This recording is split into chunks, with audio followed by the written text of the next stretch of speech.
Shalom adik-adik, Happy Friday. Oh iya Kak Dea, aku mau tanya nih, kok hari ini kan hari Jumat ya? Kenapa sih kok kita ada ibadah? Kita tuh memperingati apa? Jadi kita di sini mau memperingati hari kematian Tuhan Yesus yang udah mati buat kita semua. Wah, nah kalau gitu semua adik-adik yang ada di rumah kakak undang buat bangkit berdiri, kita mau memuji Tuhan bersama-sama. Yuk adik-adik yang di rumah kita sambil memuji Tuhan, kita mari bertepuk tangan buat Dia.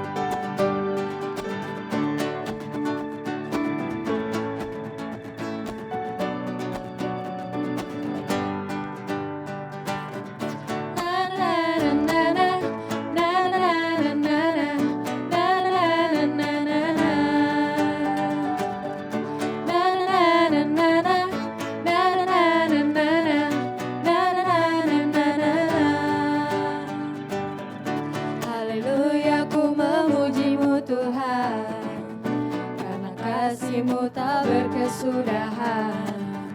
Biar yang bernafas memuji Sang Raja, di atas gunung dan di dalam samudra. Tanganku ku angkat padamu, mensyukuri rahmat yang Kau beri. Kakiku melompat bagimu, sebab rahmat-Mu baru setiap pagi. Bersyukurlah kepada Tuhan, sebab Ia baik, sebab Ia baik. Bahwasanya untuk selamanya, kasih setianya, kasih setianya. Na na na na na na na na na na na na na na.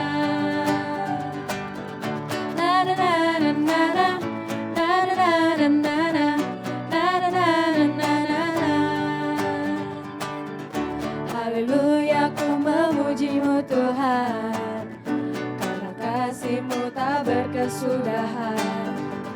Biar yang bernafas memuji Sang Raja, di atas gunung dan di dalam samudra. Tanganku ku angkat padamu, mensyukuri rahmat yang Kau beri. Kakiku melompat bagimu, sebab rahmat-Mu baru setiap pagi. Bersyukurlah kepada Tuhan, sebab Ia baik, sebab Ia baik. Bahwasanya untuk selamanya, kasih setianya, kasih setianya. Bersyukurlah kepada Tuhan, sebab Ia baik, sebab Ia baik.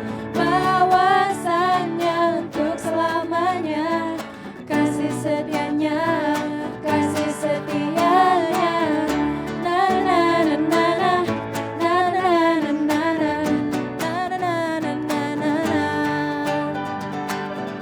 Na na na na na na na na na na na na na na.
katakan ku yakin. Ku yakin, ku angkat panji, dia telah menang atas maut, dia penebusku, dia hiduplah, dia penebusku, dia hiduplah, dia penebusku, dia hiduplah, dia penebusku, dia hiduplah. Kau bebaskanku, ku kan bangkit, ku kan menari menyambut kerajaanmu datang. Yuk adik-adik angkat tangannya, katakan. Dia penebusku, dia hiduplah, dia penebusku, dia hiduplah, dia penebusku, dia penebusku, dia hiduplah, dia penebusku, dia hiduplah.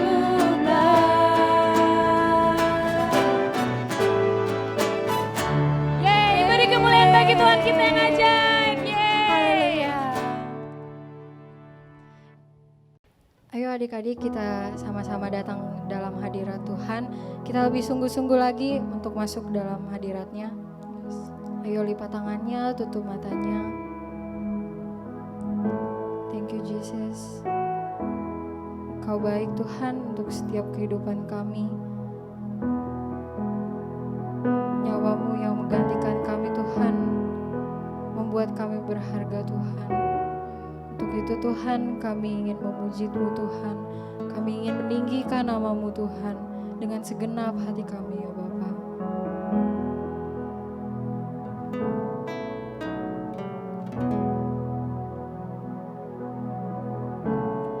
Glory to God in the highest,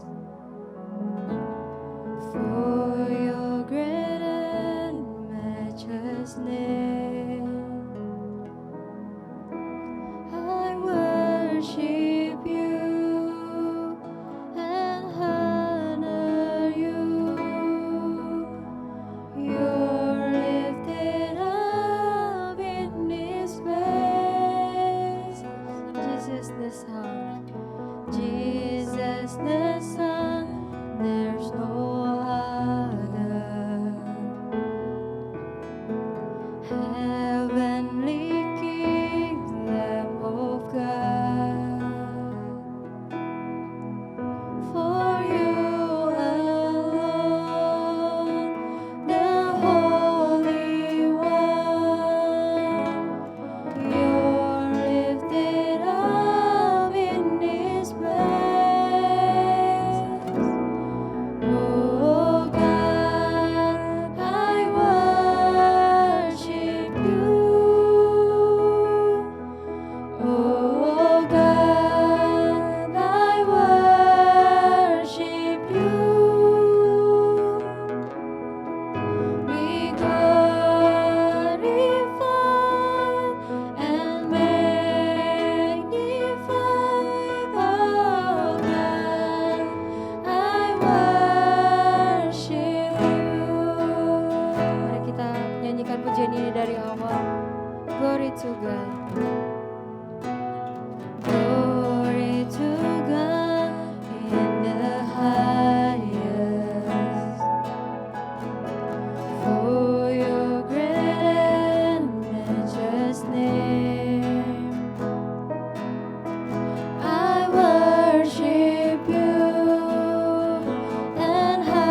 Ini setiap kami Tuhan, anak-anak-Mu. Engkau telah mati di kayu salib Tuhan bagi hidup kami Tuhan. Engkau yang telah menebus setiap dosa kami Tuhan. Dan kami ingin lebih sungguh-sungguh lagi Tuhan di dalam-Mu. Dan kami ingin selalu menyenangkan hati-Mu Tuhan. Dan sebentar lagi kami ingin mendengarkan firman-Mu Tuhan. Kau berkati setiap kami Tuhan, setiap telinga kami Tuhan, setiap hati kami. Dan biarlah firman-Mu Tuhan yang akan disampaikan pada hari ini dapat tertanam Tuhan di setiap hati kami. Terima kasih Tuhan Yesus, kami sudah berdoa dan mengucap syukur. Haleluya. Amin.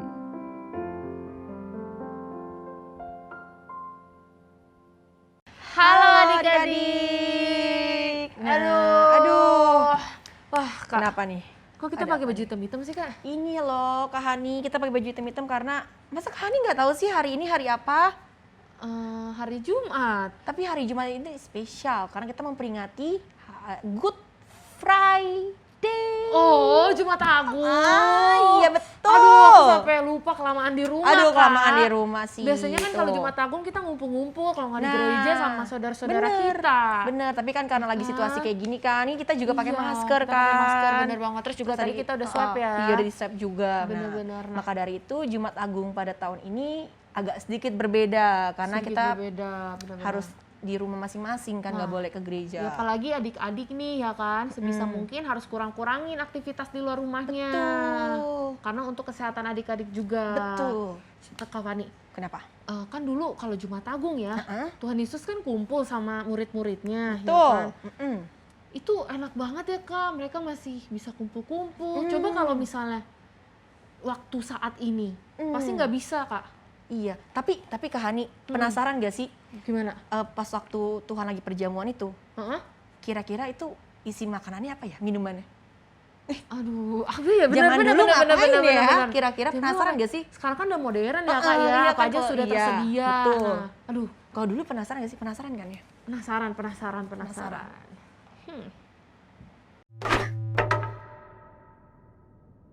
So we're walking through the Gospel of Luke, and we've reached the end of Jesus' long road trip to Jerusalem. He's arrived. So he rides a donkey down the Mount of Olives towards the city, and all these crowds are forming, and people are singing, "Praise the King who comes in the name of the Lord." They're laying down their cloaks in front of him. Why all this royal treatment? Okay, so Israel's ancient prophets promised that one day God himself would arrive and rescue his people and rule the world.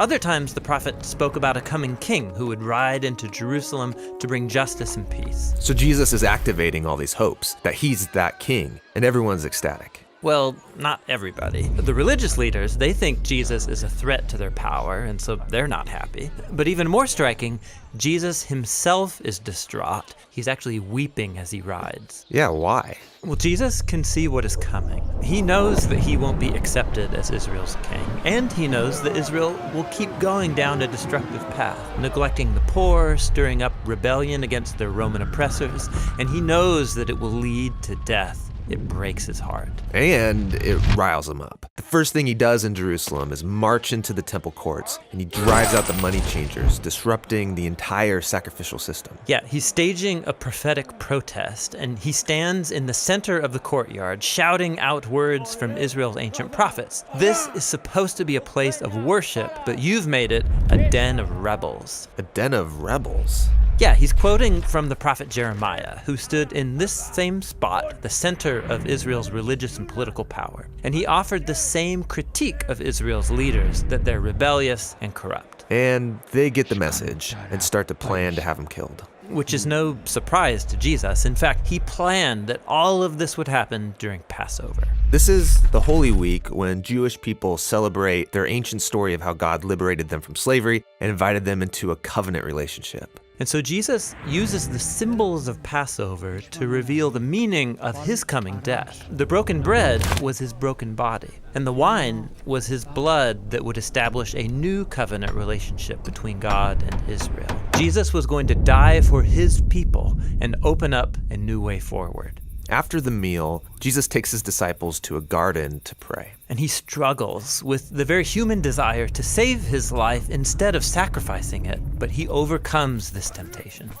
And it's here where the religious leaders, with the temple guards, find him and arrest him. Now, Jerusalem was being ruled by the Roman Empire, and so the temple leaders couldn't execute Jesus without permission from their Roman governor, a man named Pontius Pilate. And so they make up this charge that Jesus is a rebel king stirring up revolution against the Roman emperor. Pilate asks Jesus, "Are you the king of the Jews?" And Jesus answers, "You say so." So Pilate can see that Jesus is an innocent man and he doesn't deserve death. But the leaders keep insisting that he is dangerous, so they negotiate a compromise. Pilate will release an actual rebel against Rome, a man named Barabbas, instead of Jesus. And so the innocent is handed over in the place of the guilty. Jesus is taken away with 2 other accused criminals and nailed to a Roman execution device. And people are mocking him. Hey, if you're the Messianic king, save yourself and us. But Jesus loved his enemies to the very end, offering hope to one of the criminals dying beside him, and he even prayed for his executors. "Father, forgive them. They don't know what they're doing." And then the sky darkened as an innocent man died the death of a rebel. And then Jesus cried out with ancient words from Israel's Psalms, "Father, into your hands I commit my spirit." And then Jesus died, innocent and alone. Kak Fani, aku udah cari-cari nih Kak. Tadi kan kita penasaran ya Kak. Yang perjamuan, perjamuan dulu apa isinya apa aja? aja ya, Iya, makanan betul. minumannya. Ada apa aja sih? Jadi tuh ada roti tanpa ragi, ada anggur, daging kambing, daun atau herbs yang pahit, kacang merah, kecap ikan, dan juga buah zaitun, Kak Oh Fani. my God, ternyata banyak banget ya Kak. Banyak banget. Karena kan kita kan hidup di zaman sekarang nih, jadi kakak cuma taunya ini doang. Ini ya Kak roti Fani tuh nggak dan nyangka anggur. gitu loh, ternyata dulu sebanyak itu. Iya, aku juga kaget loh, ternyata banyak juga ya. Iya, ternyata kalau sekarang tuh cuman ada roti tanpa ragi atau kita bisa sebut hosti dan anggur nih anggurnya. Nggak mungkin kan Kak kalau sekarang kita bawa kambing, Iya, daging kambing, ya kan kan kita nggak. masak sayur pahit dulu. Iya benar. Ngerebus dulu Ngerebus gitu ya dulu. pagi-pagi ya mungkin Susah ya benar. nanti Kak. Jadi sekarang tuh udah lebih simpel ya. Betul banget. Nah, kalau misalnya adik-adik mungkin di rumah, adik-adik di rumah tuh bingung kayak apa sih arti dari rotinya, hostinya, anggurnya. Nah, kalau hosti itu melambangkan tubuh Kristus yang tercabik-cabik untuk menebus dosa kita. Betul. Kalau anggur melambangkan darah Yesus yang tercurah di atas kayu salib gitu. Mungkin adik-adik di rumah juga udah lihat ya, sering lihat mama sering papanya lihat, kalau perjamuan kudus pasti makan dan minum ini. Iya, roti ini. Shalom adik-adik, shalom semuanya. Kita ketemu lagi ya. Hari ini, bukan hari Minggu ya, tapi kok kita sama-sama beribadah kembali ya. Hari ini kan hari Jumat. Iya, hari ini yang disebut sebagai namanya Good Friday atau hari Jumat Agung. Good Friday atau Jumat Agung. Nah, tadi adik-adik juga sudah lihat, tadi kakak-kakaknya lagi bahas tentang apa yang dimakan oleh Tuhan Yesus dan murid-muridnya pada saat perjamuan makan terakhir, the Last Supper. Masih ingat nggak? Ada telurnya, terus ada roti tidak beraginya, terus ada juga anggurnya, ada juga dagingnya. Banyak ya tadi ya gitu. Nah, adik-adik, hari ini Kak Novel mau cerita. Kenapa kita hari ini beribadah? Kenapa kok hari Jumat? Good Friday yaitu Jumat Agung. Nah, pada suatu hari Tuhan Yesus itu pada malam-malam itu melakukan perjamuan makan malam bersama-sama. Ya, sama seperti kalau misalnya adik-adik dengan papa mama dan dengan teman-teman sama-sama makan bersama-sama. Kalau sekarang mungkin lagi musim COVID pandemi begitu, udah sedikit ya yang makan bareng sama-sama ya. Tapi kalau dulu-dulu mungkin sering ngumpul, sering makan bersama. Nah, pada saat itu Tuhan Yesus bersama dengan ke-12 muridnya itu makan bersama-sama. Nah, ketika mereka makan, Tuhan Yesus itu juga berkata kepada mereka bahwa waktunya Tuhan Yesus itu sudah dekat. Nah, Tuhan Yesus berkata begitu, murid-murid bingung. Maksudnya waktunya dekat apa Tuhan? Gitu. Nah, kemudian Tuhan berkata kepada Yudas juga, Yudas kamu boleh keluar dulu, kamu boleh melakukan apa yang kamu harus lakukan. Murid-murid nggak ngerti pada waktu itu bahwa Yudas akan mengkhianati Tuhan Yesus. Tapi Yudas kaget dalam hatinya. Hah, kok Tuhan tahu ya? Tapi dia karena sudah bertekad untuk mendapatkan duit 30 keping perak dari menjual Tuhan Yesus, dia tetap pergi. Dan ketika Yudas pergi, mereka melanjutkan perjamuan makan malam. Kemudian Tuhan Yesus berkata kepada murid-muridnya, saya mau pergi berdoa. Karena Tuhan Yesus mau pergi ke Taman Getsemani untuk berdoa. Ada beberapa murid-muridnya yang akhirnya menemani Tuhan Yesus. Nggak semuanya pergi. Petrus, Yohanes, Yakobus, Andreas, mereka pergi menemani Tuhan Yesus ke Taman Getsemani. Di sana Tuhan Yesus sangat ketakutan karena dia tahu bahwa apa yang akan dia lalui berikutnya itu adalah sesuatu yang sangat menyakitkan bagi seorang manusia. Ingat ya adik-adik, Tuhan Yesus itu adalah Tuhan 100%, tapi Tuhan Yesus juga adalah manusia 100%. Jadi bukan 50% ya, tapi full 100% Tuhan, juga full 100% manusia. Sebagai manusia tentu Tuhan Yesus tahu bahwa dagingnya itu akan sakit melalui penderitaan.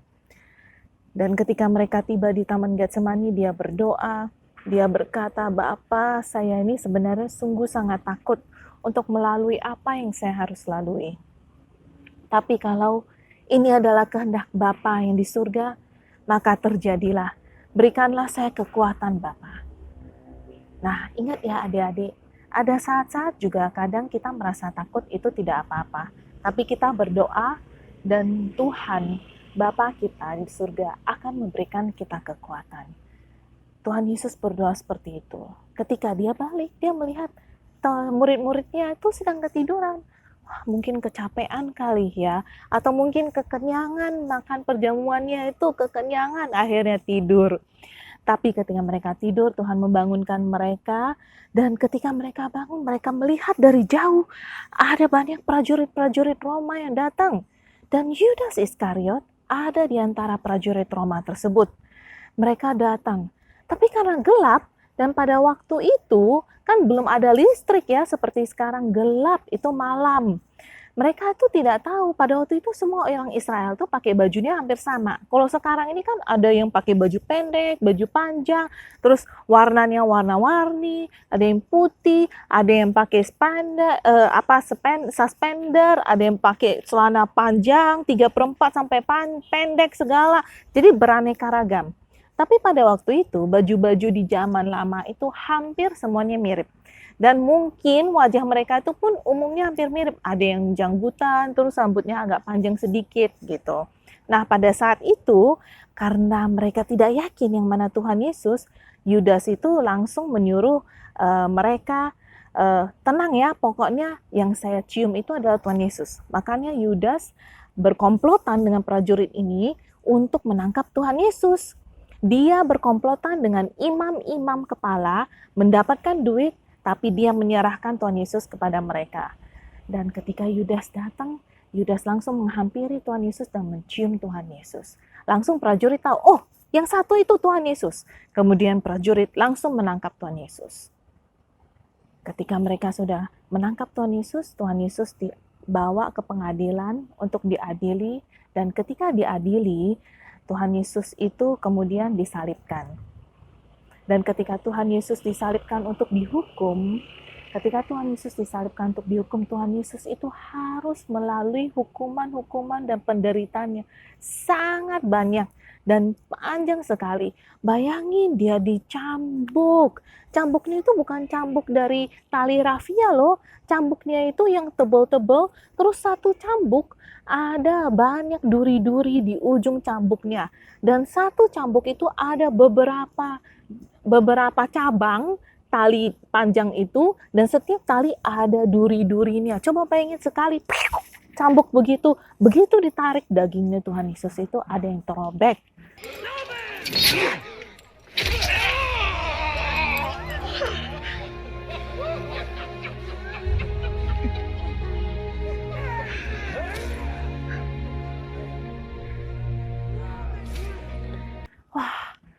Kemudian dia ditaruh mahkota duri di atas kepalanya, dan dia harus memikul salibnya sampai ke bukit Golgota.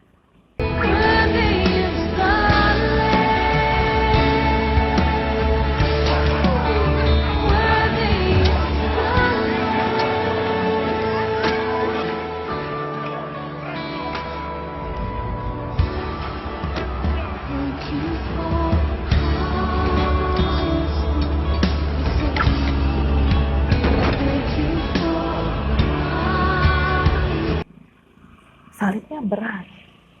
Sampai ke bukit Golgota, Tuhan Yesus disalib.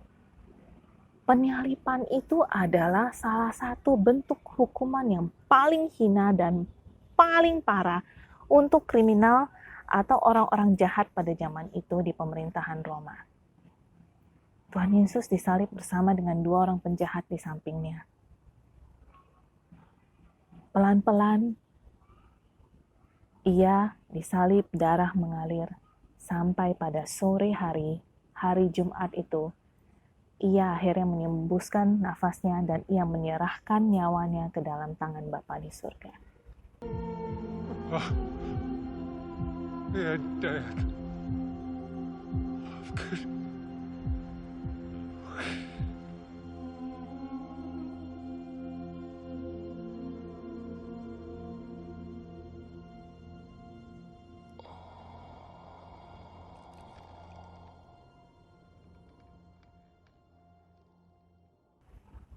Kenapa Kak Novel cerita tentang cerita ini? Karena kita hari ini memperingati penyaliban dan kematian Tuhan Yesus di atas kayu salib. Sebagai orang-orang yang percaya bahwa Tuhan Yesus adalah juru selamat, kenapa kita harus percaya itu? Bahwa Tuhan Yesus itu mati di atas kayu salib.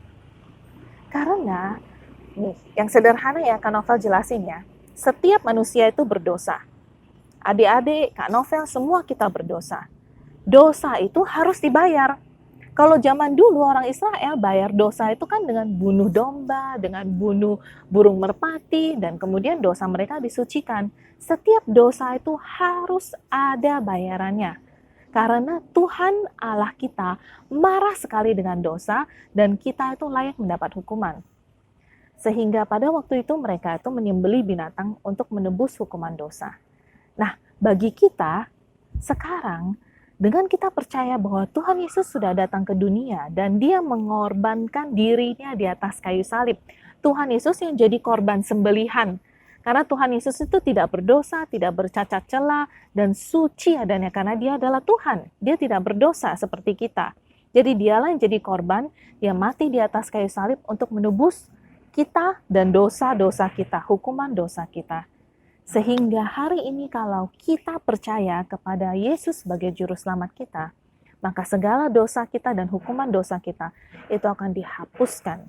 Dan kita akan dikuduskan kembali dan menjadi anak-anak Tuhan yang dikuduskan.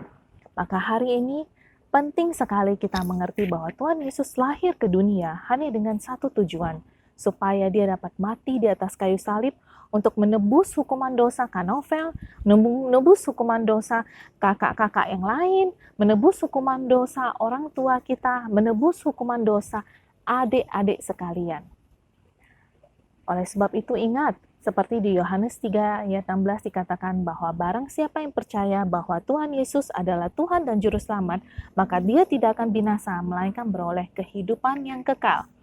Maka hari ini Kak Novel mau mengajak hari Jumat, di mana kita memperingati dan mengingat kematian Tuhan Yesus bagi kita.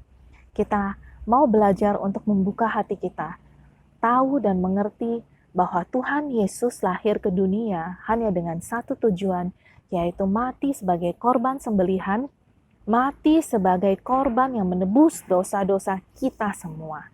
Sehingga kita disucikan dan suatu hari nanti kita bisa bertemu muka dengan muka di surga dengan Tuhan Yesus.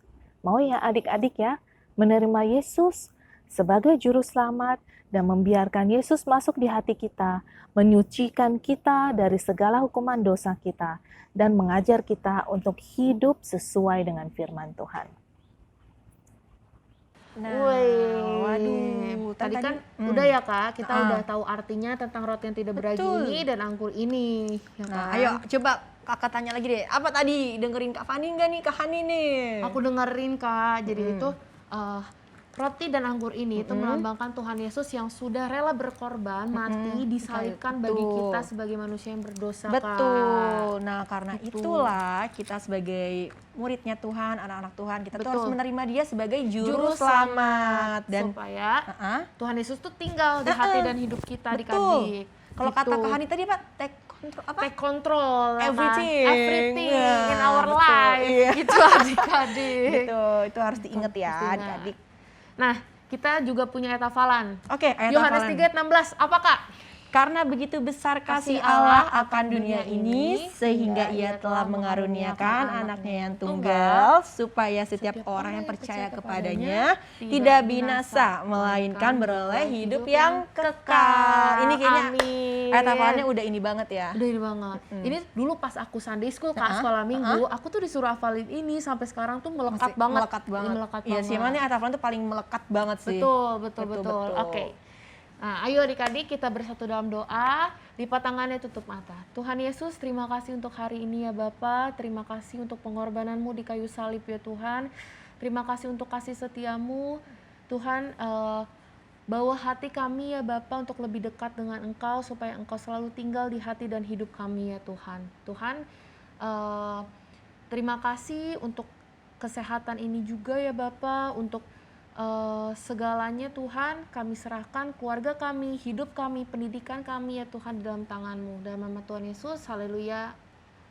Happy Good Friday adik-adik. Thank you adik-adik yang udah ikut ibadah dari awal Betul. sampai akhir. Mudah-mudahan isi firman hari ini dapat menjadi berkat untuk adik-adik di rumah. Amin. Kak Fani, Ya, seperti gimana? biasa. Iya, ayo silakan. Jangan lupa untuk follow Instagramnya BethlehemKids_GKSI Dan subscribe channel YouTube-nya GKSI Bethlehem serta Lonceng. nyalakan lonceng Lonceng. notifikasinya. Jadi biar adik-adik gak ketinggalan nih kalau tiap minggu itu kita ada dan ibadah. ibadah. Oke. God bless you adik-adik. Bye-bye.